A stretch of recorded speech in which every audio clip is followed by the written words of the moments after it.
Considered a phenomenal and fierce advocate for access to equal justice, Charles Dorsey Jr.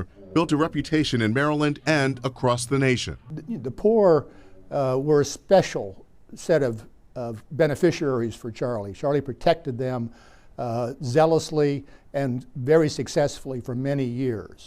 In 1974, Dorsey became the executive director of the Maryland Legal Aid Bureau. In honor of his service, a plaque is on the outside wall of the main office in downtown Baltimore, which bears his name, as does this city street sign.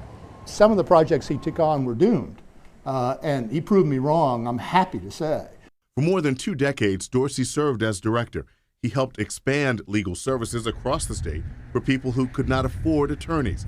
He also participated in a pilot project that led the state to build and fund the Public Defender's Office. Twice rejected as a judge, his legacy includes 2 sons who now serve on the Maryland bench. Judge Martin Dorsey says his father had this goal: provide a voice for those who could not speak for themselves. As a kid growing up with 8 brothers and sisters, it took a while to learn that lesson.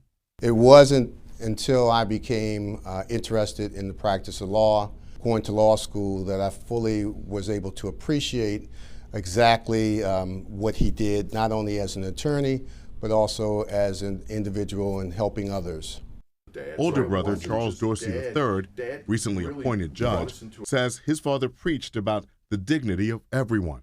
If I could be 1/3 of the man that Dad was, I'd be a very successful man. The Dorsey brothers say their father didn't do it alone. Their mother, Agnes, told them their father was the attorney, but she was the judge.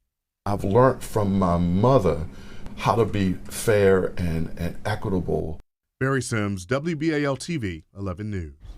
What a great story, Barry. And Charles Dorsey Jr. died in April 1995 at the age of 64.